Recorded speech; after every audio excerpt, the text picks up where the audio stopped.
오늘은 여러분들 종료주일입니다.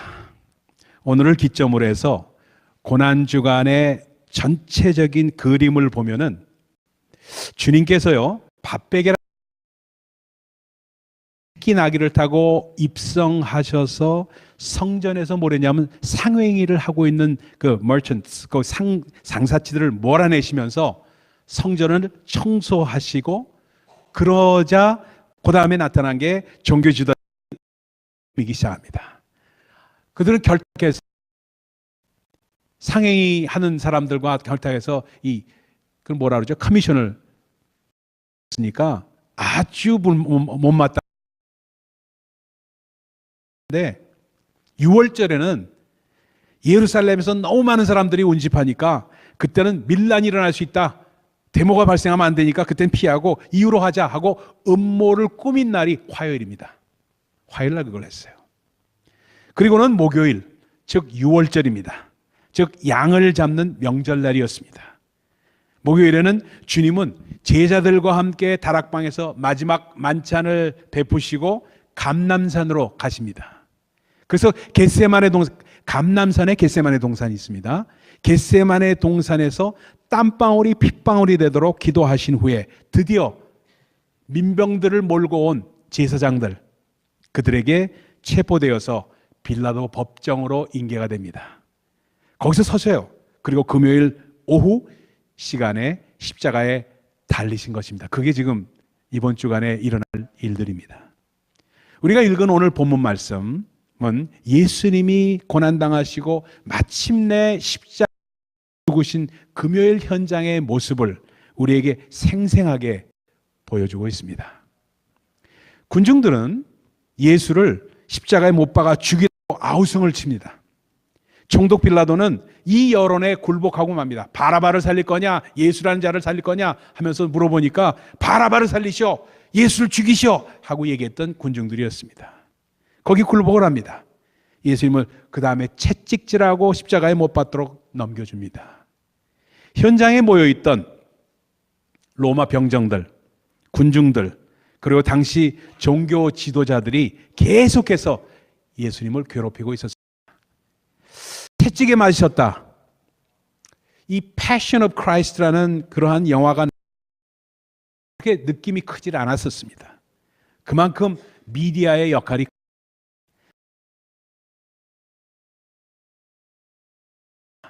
주로 노예들이 받던 형벌이었기 때문에 사람들에게 얼마나 끔찍한 벌을 노예들이 받는가, 도망가게 하고 시범으로 보여준 겁니다.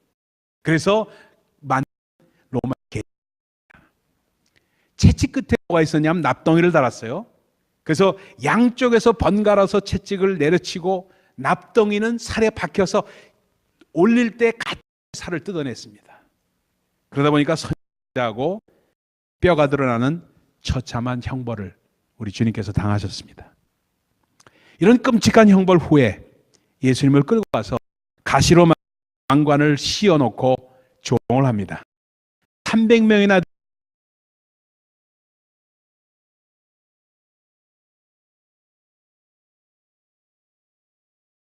동네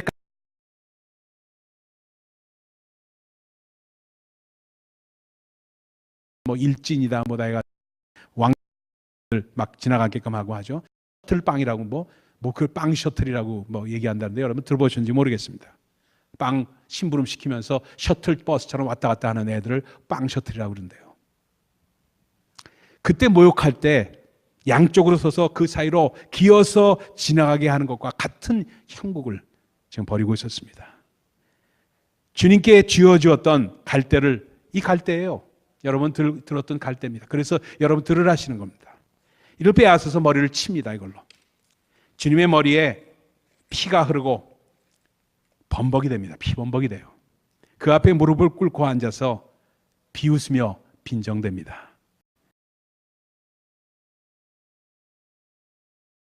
붙잡힌 히브리 노예를 죽이는 십자가에 예수님을 못 박아 매단 것입니다. 그리고 마지막 자존심까지 깔아뭉개는 아주 온갖 희롱을 다 퍼부었습니다.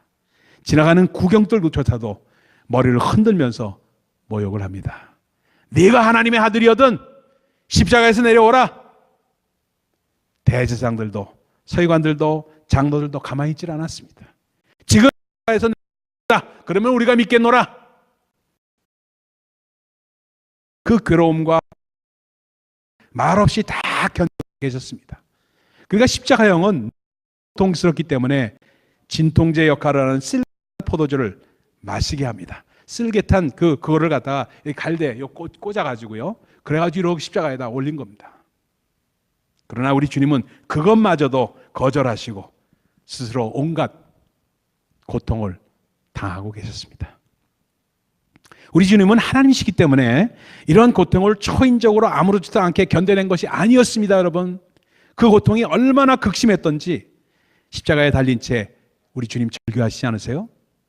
뭐라고 말씀하세요? 엘리 엘리 라마 사박타니, 나의 하나님 어찌하여 나를 버리십니까? 육신과 영혼이 당하는 고통을 토해낸 예수님의 였습니다. 그 후에 우리 주님은 다시 크게 소리를 지르시고 십자가에서 운명하셨습니다. 여러분 어떻습니까? 예수님이 당하신 멸시, 그분이 당하신 천대와 고통, 그리고 죽음을 보면서 무슨 생각이 드셨습니까? 그런 마음 드십니까? 여러분, 우리 주님이 지금 나를 위해서 이 고난과 죽음을 당하시고 계시다. 참 감사하다, 감격스럽다, 이런 마음 드세요? 저는 처음 예수를 마음 깊이 영접하고 성경을 읽었을 때 예수 고난 당하시고 죽으시는 장면을 읽을 때마다 너무 화가 났습니다. 우라통이 치밀었어요. 물론 처음에는 예수님을 괴롭게 하고 마침내 죽게 했던 그 사람들에게 났습니다. 그러나 정말로 화가 나고 우라가 치민 것은 그 사람이 아니었습니다.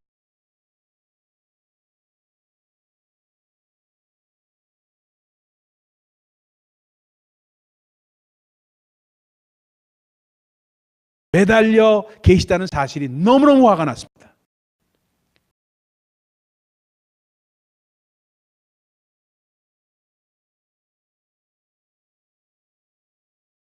들어보셨죠?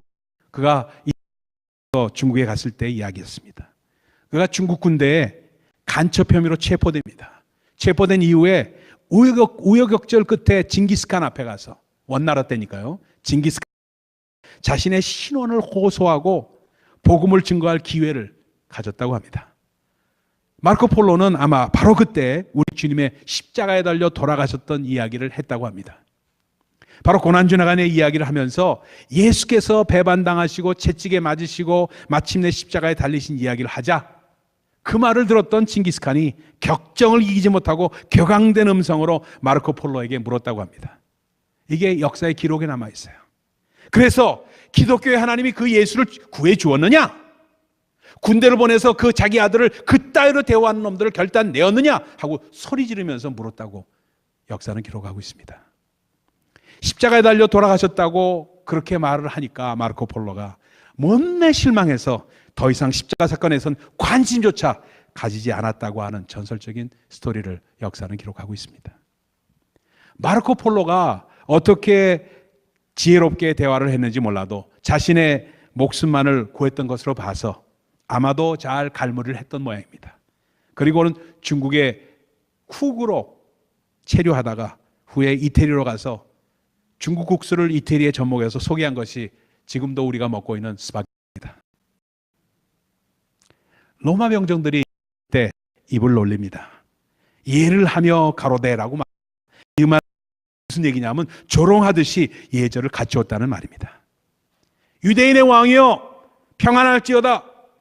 또 지나가는 사람들이 주님 앞에 와서 고개를 흔들며 혀를 차면서 빈정댑니다. 내가 하나님의 아들이거든 십자가에서 내려와 봐라. 46년에 걸쳐서 지은 성전을 헐고 사흘 만에 짓겠다고 하는 친구야. 내가 만일 하나님의 아들이거든 너를 구하고 십자가에서 내려와라 하고 얘기합니다. 그 사람들은 예수님께 포보됐던 말과 행위의 핵심은 예수님이 하나님의 아들이라는 사실에 대한 불신과 비웃음이었습니다. 그런데도 우리 주님 가만히 계셨습니다. 예수님은 바로 하나님이십니다, 여러분. 그런데 일개 멸망당할 죄인들이 감히 이 하나님의 아들 앞에서 입을 함부로 놓으셨던 것입니다. 그런데 하나님이신 우리 예수님은 무능력한 모습으로 그것을 다 당해내고 계셨습니다. 이것을 보면서 저는 분노했던 것입니다. 징기스칸과 저는 아무 하나 다를 것이 없었습니다.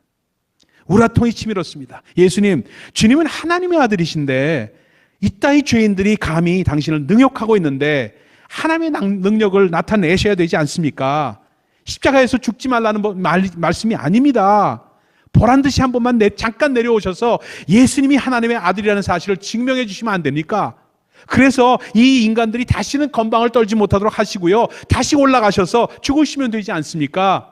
예수님이 하나님의 아들이라는 사실 그것만 이 사람들이 원하는 방법대로 증명해 주시면 안 되겠습니까? 이것이 얼마나 좋은 전도의 기회입니까? 이 인간들이 함부로 또 까불고 있지 않아요. 이것이 저의 사로잡힌 불만이고 고민거리였습니다. 여러분, 주님은 어요 폭풍이 몰아치는 바다가 우리 주님 한마디에 잠잠합니까? 우리 주님 의 사건은 또 어땠습니까? 한나라 속에 있는 군대 귀신이 예수께서 다가오시는 것을 보기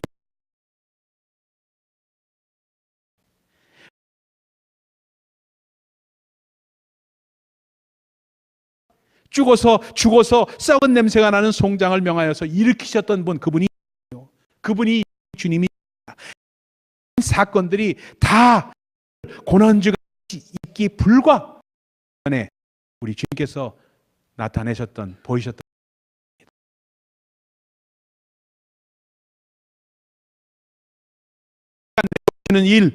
그 일쯤 그분이 원하시기만 한다면은 지금 십자가 밑에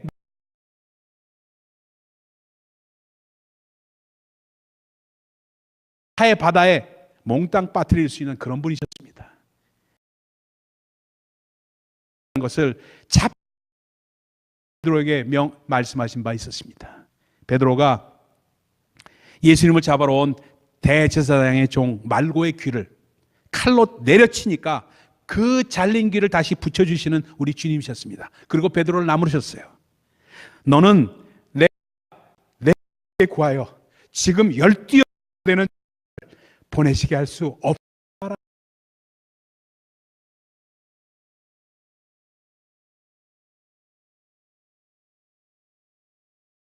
14만 4천의 천원할 수 없을 줄 아는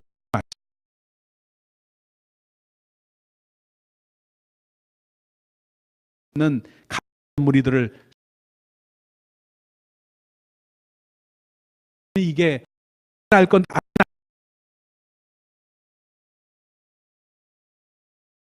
그러던 어느 순간입니다. 기가 막힌 일을 들은 것이 처음이 아니라는 생각이 번뜩 지나갔습니다. 만일 하나님의 아들이거든 이 말은 이전에 어디가 같지 않습니까, 여러분? 원수에게 이러한 도전을 막힌 장면을 어디서 본 것 같지 않으십니까?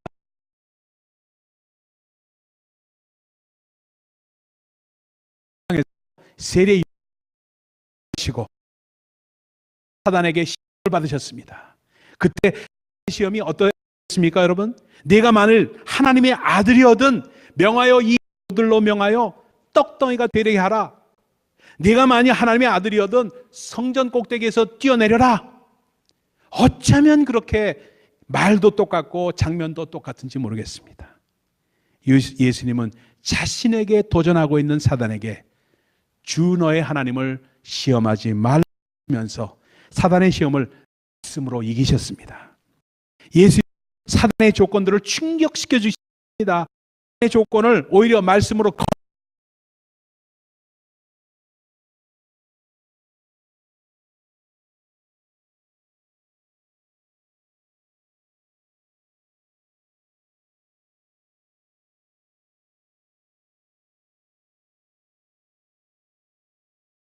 거듭습니다.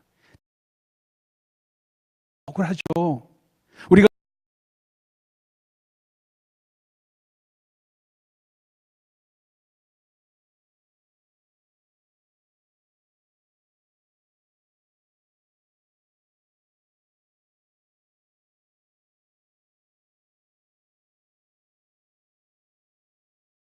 따르면서 진정한 우리 주님의 메시지 아니십니까? 예수님께 패한 사단은 얼마 동안 예수를 떠났다고 누가복음 4장 13절을 말씀합니다. 그런데 이 동일한 사단이 마태복음 16장에 다시 나타나서 시험한 것입니다. 그러니까 권투를 치면 3회전을 치를 때 1회전은 그때 치렀고요. 요단강에서 치렀고요. 2회전이 지금 바로 마태복음 16장에서 치르고 있습니다. 예수님이 제자들을 데리고 가이사랴 빌립보 지방에 가면서 묻습니다. 사람들이 나를 누구라 하느냐? 그러자 이 제자들이 대답을 합니다. 엘리야로 하던데요. 어떤 사람은 세리 요한이라고 하는 사람도 있어요. 어떤 사람은 장의 하나라고 하는 사람도 있던데요. 예수님이 가만히 듣고 묻습니다. 너희는 나를 누구라 하느냐? 한참 있다가 베드로가 말합니다. 예, 주님은 그리스도시요 살아계신 하나님의 아들이십니다. 하고 대답을 합니다. 그러자 예수님, 바요나 시몬아, 내가 복이 있도다. 내게 그것을 알게 하신 이는 바로 내 혈육이 아니요 바로 하늘에 계신 내 아버지시니라. 그렇게 주님께서 치하하신 후에 비로소 이 하나님이 아들이 받은 많은 고난을 받고 죽임당하고 사흘 만에 살아날 것을 말씀하시기 시작합니다. 주님이 내가 죽는다 하고 말씀하신 것입니다. 그러자 베드로가 얼른 일어나서 하는 말이 뭐라냐면, 주여 그리 마옵소서, 이 일이 결코 주에게 미치지 아니하리이다. 그러자 주님께서 돌이키면서 말씀하십니다. 사단아, get behind me, 내 뒤로 물러가라. 너는 나를 넘어지게 하는 자로다. 내가 하나님의 일을 생각지 아니하고 도리어 사람의 일을 생각하는도다.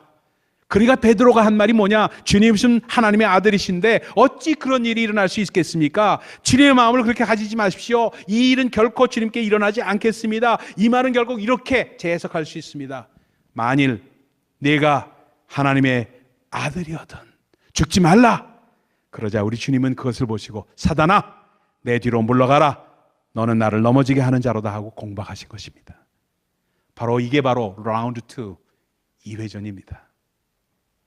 사단과의 마지막 3회전 싸움을 벌이시는 것이 바로 오늘 본문의 사건입니다. 우리 주님께서 십자가 위에서 그동안 주님을 잠시 떠났던 이 사단과의 마지막 3라운드 혈전을 치르고 계신 것입니다. 그리고 이 사단은 광야의 첫 시험에서 주님께 내걸었던 똑같은 조건으로 주님을 몰아붙이고 있었습니다. 내가 만일 하나님의 아들이어든 내려오라. 내가 만일 하나님의 아들이어든 너를 구원하라. 결국 우리 주님은 단순히 자신을 조롱하고 침뱉는, 그리고 고개를 흔들며 비웃고 빈정대는 로마 사람들과 싸우고 있는 것이 아니었습니다. 그들은 자기들이 하고 있는 말의 의미도 모른 채, 자기들 하고 있는 행동이 얼마나 무서운지 모른 채, 알지 모른 채 사단의 도구로 쓰임을 받고 있었을 뿐이었다는 사실입니다. 여러분, 여기서 우리는 꼭 기억해야 될 말씀이 있습니다. 때때로 우리가 쏟아놓는 말이나 우리의 행위의 의미를 깊이 생각해 봐야 합니다. 그래서 주님은 이렇게 선언하십니다. 너희는 너희의 말로 의롭다함을 받고 너희의 행함으로 너희 말로 또한 정죄함을 받는다 하고 말씀합니다. 의식하지 못한 채 내 입에 담은 말이 때로 베드로처럼 칭찬받을 경우도 있고, 또한 곧이어서 나무람을 당할 수도 있다는 것을 말씀하고 계십니다. 그러니까 우리 집에 파수꾼을 두지 않으면 내 말이 사단의 도구가 될 수 있다는 그러한 말입니다. 이것을 깨달은 사도 바울이 이렇게 경고합니다. 우리의 씨름은 혈과 육에 대한 것이 아니요 정사와 권세와 이 어두움의 세상 주관자들과 하늘에 있는 악에 대한 것들이나. 예수님은 십자가 위에서 사단과 싸우고 계셨습니다. 사단이 첫째 아담을 시험하여 넘어뜨림으로 말미암아 인간에게 임한 죽음, 사망의 권세와의 싸움이었습니다. 사단은 자신의 최대 무기인 죽음으로 주님을 코너에 몰아붙이고 마지막 결정차를 먹이려고 3라운드의 마지막 회를 치르고 있었습니다. 그러나 우리 주님은 사단의 그 마지막 무기를 다 받으시면서 그 무기를 무력화시키고 무장해시키는 전혀 예상치 않은 방법으로 마지막 고전을 치르고 계셨습니다. 그러니까 창세기 3장 15절에 말한 여인의 후손으로 오셔서 사단의 머리를 상하게 하는 그 싸움을 십자가 위에서 하신 것입니다. 여러분 저를 보세요. 여기까지 제 묵상이 이루어졌습니다. 여기까지 제 묵상이 이루어지니까 제 마음 가운데 정리가 됩니다. 정리가 되면서 죽음으로 죽음을 이기셨다는 말씀이 무엇인지를 마음 가운데 깨달아지기 시작합니다. 죽음으로 죽음을 이기신 것은 사단의 권세를 엎어뜨리시고 무장 해제를 시키신 것은 이미 한번 죽음을 경험하심으로 말미암아 우리에게 오는 죽음의 권세를 이기셨다는 뜻입니다. 여러분 아시겠죠? 이것이 아주 중요한 하나님의 은혜입니다. 십자가에 이루신 하나님의 권세, 하나님의 은혜가 바로 이것이기 때문에 정말로 그것이 바로 주님께서 이루셨다는 것을 알 수가 있습니다. 그래서 사망의 권세를 꺾으셨다는 말씀은 바로 마귀의 세력을 잡고 있던 우리 안에 죽음을 이기시고 우리를 죽음의 그리고 이제 영원 죽음에서 벗어나 생명을 얻는 길을 이루어 놓으신 것입니다. 이것을 증명하듯이 주님께서 죽으시는 순간에 새롭고 산 길이 열렸다고 히브리서는 기록하면서 새 시대의 도래를 알리듯 성소의 휘장이 위에서부터 아래로 찢기졌다고 말씀을 하고 있는 이유가 거기에 있습니다. 여러분 오늘 정말 어찌 보면 깊이 있게 성경의 말씀을 우리는 들었습니다. 조금 지루할지 모르지만 여러분들 이것이 바로 복음의 가장 핵심적인 우리 십자가의 사망이신 십자가에 죽으신 예수 그리스도의 사건이 바로 이 사건입니다. 그러니까 이 이상 어떻게 다르게 설명을 할 수가 없습니다. 생명을 일으키는 죽음이었음을 현장에서 입증하셨던 사건이었습니다. 살아서 십자가에 내려오심으로 증명하지 않으시고 죽음으로 죽음을 이기셔서 증명하신 것입니다. 그래서 주님께서 십자가에서 죽은 그 순간에 사단이 케오페를 선언당하는 순간이었습니다. 그래서 사도 바울은 뭐라고 말하냐면 사망이 이김에 삼킨 바가 되었다고 성경에 쓰고 있는 이유가 여기에 있습니다. 여러분 이것이 바로 주님께서 우리에게 베푸신 십자가의 사랑입니다. 죽음으로 사랑하신 그분의 사랑입니다. 그 사랑은 하나님의 아들이 죽으셨다는 엄청난 대가를 치른 것이기 때문에 오늘 우리에게도 주어지고 있습니다. 오늘 종려주일이 아니면 이러한 설교를 어디 가서 여러분 들으시겠습니까? 이것이 가장 핵심적인 기독교의 교리이면서 우리가 분명하게 확실하게 알아야 될 정말 주님의 그 승리의 사건입니다. 그러면서 이것이 완전 무료하기 때문에 주님께서 십자가상에서 다 이루었다, it is finished 하고 선언을 하신 것입니다. 그 은혜를 오늘 우리에게도 임하고 있습니다. 그래서 우리가 마음을 열고 믿으면은 아담 안에서 죽은 우리가 그리스도 안에서 새 삶을 살 수가 있고 새 삶을 찾을 수가 있게 된 것입니다. The Case of Christ라는 책을 쓴 분이 계세요. 리 스트로벨이라는 목사님이 계신데 한국말로는 그리스도의 사건이라고 번역이 되어 있습니다. 근데 이분이 이제 The Case for Faith, 믿음의 사건이라는 책을 2편으로 써서 발간을 얼마 전에 했습니다. 근데 이 리 스트로벨이라는 이 목사님은 원래 무신론자였습니다. 하나님을 안 믿는 사람이었어요. 그분은 공부도 잘하고 아주 똑똑하신 분이어서 예일 대학의 법과대학을 졸업을 하신 분입니다. 그리고 미주리로 내려가서 미주리 대학에서 저널리즘을 공부한 그러한 나중에 기자가 되어서 시카고 트리뷴이라는 신문사에서 법률 담당 에디터로 일하면서 출세가도를 달리고 있던 사람이었습니다. 그는 기독교를 바라볼 때 이성적으로 불합리한 것이라면서 미신에 가깝다고 생각을 했습니다. 그런데 1979년도 가을에 뜻밖의 사태를 만납니다. 자기가 그렇게 사랑하는 아내가 교회 나가기 시작한 거예요. 그리고 아내의 인생이 복음 안에서 하나하나 변화되는 모습을 그가 바라보기 시작합니다. 처음에 나에게는 그렇게 교회 다니니까 당신 교회 가는 거 내가 뭐라고 안 그럴 테니까 나한테는 교회가 나가라고 말하지 말라고 얘기를 했던 그였습니다. 근데 이 리 스트로벨 기자가 점점 교회의 문을 두드리게 되었습니다. 예수를 믿으려고 나갔던 게 아닙니다. 저 아내가 저렇게 변화된 것이 이상하다 생각해가지고 도대체 어떤 일이 있었는가를 취재하는 마음으로 교회를 다니기 시작했습니다. 그래서 예수 그리스도에 대해서 취재하는 심정으로 하루하루 나가기 시작합니다. 그가 이 과정 가운데 예수 그리스도 앞에 무릎을 꿇게 됩니다. 아담 안에서 죄인 되었던 인생이 예수 그리스도 안에서 생명을 누리는 새로운 인생이 태어난 것입니다. 그는 한 걸음 더 나아가서 주님의 부르심을 받고 목사가 되어서 윌러 크릭 처치에서 설교 목사로 일하다가 TV 프로그램을 만듭니다. Faith on the Fire라는 프로그램입니다. 뭐냐면 비난받는 믿음, 비난받는 크리스천 믿음이라는 TV 프로그램을 만들어서 이걸 방영하면서 대중들에게 크리스천 믿음이라는 것이 과연 어떤 것인가를 하고 있는 그러한 프로그램을 방영을 하고 있었습니다. 를 통해서 예수 그리스도의 십자가의 사랑과 우리의 신앙이 갖는 의미를 웅변적으로 대변을 하고 있습니다. 여러분, 하나님께서는요, 오늘도 일하고 계십니다. 오늘도 아담 안에서 죄인된 우리를 예수 그리스도 안에서 새로운 생명을 누리도록 초청하고 있습니다. 예수 그리스도의 복음은 이론이 아닙니다, 여러분. 추상적인 사상도 아닙니다. 복음은 바로 모든 믿는 자를 구원하시는, 그래서 하나님의 은혜입니다.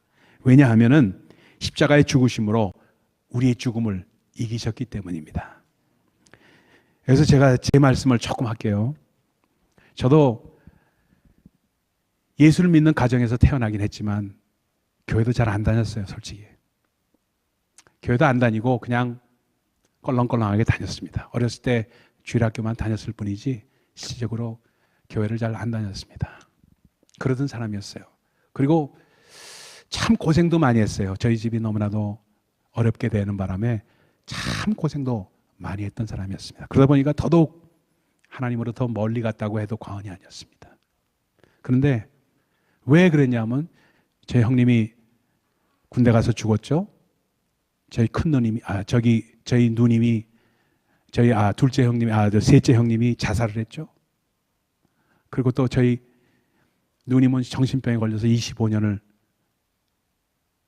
헤매게 됐죠. 이런 사건들이 일어나면서 저는 그랬어요. 우리 아버님 장로님이시고 우리 어머님 권사님이시고 교회에서 그렇게 열심히 한다고 했는데 왜 이런 일들이 일어나는가 이해가 되질 않았어요. 도대체 이해가 되질 않았어요. 왜 이런 일들을 일으키시면서 우리의 삶을 어렵게 하시는가. 하던 사업은 망해버리고 그렇게 잘 살던 우리 집이 어떻게 이렇게 망할 수 있는가. 너무너무 망해서 문화촌이라는 단칸방에 올라가서 천장을 바라보면 별이 보이는 그런 집에서 살 수밖에 없었던 저희들이었어요. 그러면서 학교를 가기가 너무 어려웠어요. 왜 어려웠냐면 차비가 없어서 버스비가 없었습니다. 그래서 물지개를 지면서 버스 탈 돈을 벌어서 학교를 갈 수밖에 없는 그런 삶을 다니면서 중학교를 다녔습니다. 그래 다니면서 하나님으로부터 멀리 할 수밖에 없는 그 여건들이 너무나도 많았습니다. 왜? 우리를 도우시는 하나님이 아니었기 때문이었습니다. 그렇게 살다가 어느 날 갑자기 정말 이것이 하나님이 우리를 부르시는 하나님의 음성이구나 하는 걸 느낄 때가 오게 됩니다.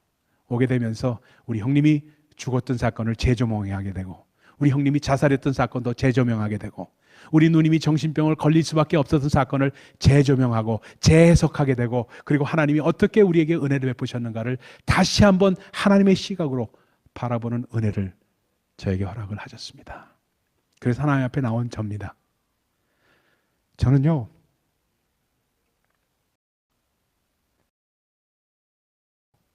우리 교회에서 함께 여러분과 함께 하면서 저 돈 안 주셔도 됩니다. 봉급 없어도 돼요. 좀 가난하게 살면 어떻습니까? 그런 마음으로 살아요. 그리고 항상 제 마음 가운데 있는 것이 정말 주를 섬기는 마음이 우리 심령 모두에게 있다면 그것으로 족하다. That's enough for me. That's enough for me. It's not that I want to be elevated. 이게 제가 좀 칭찬받고 그런 마음을 다 30년 목회하는 가운데 다 버렸습니다. 버리고 나서 정말 제가 생각하는 것은 정말 우리 가족한 교회 100명 남짓한 우리 성도들 얼마 안 되는 성도들이지만 앞으로 어떻게 될지 우리 주님께서 어떻게 하실지 모르지만 그러나 우리 성도님들 한 분 한 분이 정말 하나님을 제가 아는 방식대로 알 수만 있다면 저는 That's enough for me. 그거로 족하다는 생각이 제 생각입니다. 여러분, 하나님의 은혜라는 것은 그리고 십자가에 돌아가셨다는 것은 암만 얘기해봐야 소용이 없습니다. 우리 삶 가운데 체험하고 우리가 경험하지 않으면은 그것이 무슨 하나의 교리요, 하나의 written word, 쓰여 있는 글이고 사람들이 말하는 것에 지나지 않습니다. 그러나 그것이 진실되게 우리 가슴에 다가오는 것은 하나님의 은혜일 뿐입니다. 그래서 오늘 정말 우리 가운데 그것을 체험하시고 싶으신 분들은 이렇게 하시면 돼요. 다른 거 하나도 없어요. 제가 누구인가에게 전도를 받았을 때 제가 그랬어요. 무릎을 꿇고 하나님 앞에 기도를 한 적이 있습니다. 하나님, 저 사람이 저렇게 열심히 나한테 전도를 하는 저 사람이, 그 하나님이 정말 살아계신 하나님이라면 왜 내가 체험하지 못하고 살고 있습니까? 하나님, 나에게도 보여주셔서 나도 좀 믿게 해주세요. 나도 믿으면은 나도 저 사람 이상으로 가고 믿음을 갖는 사람입니다 하고 기도한 것 외에 다른 아무것도 없었습니다. 그날 하나님께서 놀랍게 저에게 정말 하나님의 진리를 조금씩 깨닫게 해주면서 그 후 40여 년이 흘렀습니다. 여러분, 저는 여러분에게 말씀드리는 것은 다른 것 아닙니다. 매일매일의 삶 가운데 조금씩이라도 하나하나 마음을 붙잡으십시오. 그게 은혜입니다. 그게 은혜를 붙들면서 바로 오늘 그것을 위해서 우리에게 십자가를 달려 돌아가신 예수님을 기억하시기 바랍니다. 십자가에 달려 돌아가시는 비아 돌로로사, 그 정말 십자가의 길을 걸어가신 우리 주님, 그 가운데는 멀리서 떨어져서 쫓아갔던 제자도 있고요, 가까이 가시면서 정말 여자들은 예수님의 머리에서 얼굴에서 흘러내리는 땀을 씻었던 제자도 있습니다. 지금 여러분의 상태가 예수님으로부터 멀리 있든지 가까이 있든지 상관없어요. 근데 우리 주님께서 십자가 달려 돌아가심으로써 말씀하실 때 It is finished, 다 이루었다고 하신 그 말씀이 내 마음과 내 심령에 탁 꽂혀서 그걸 믿게 되고, 그렇습니다 주님, 제가 믿겠습니다, 나에게도 그 믿음을 허락하시옵소서 하고 인정할 때, 그때 은혜의 시작입니다. 아멘. 여러분들 그것을 믿으시는 우리 모두 되시기를 예수 그리스도로 축원을 드립니다. 이 시간, 이 고난주간은 우리 그 죽음을 이기신 우리 예수님의 죽음의 발자취를 한 발 한 발 따라가는 기간입니다. 우리 예수님께서 우리와 함께 하십니다. 이제는 우리가 주님과 함께 그 고난에 동참할 때입니다.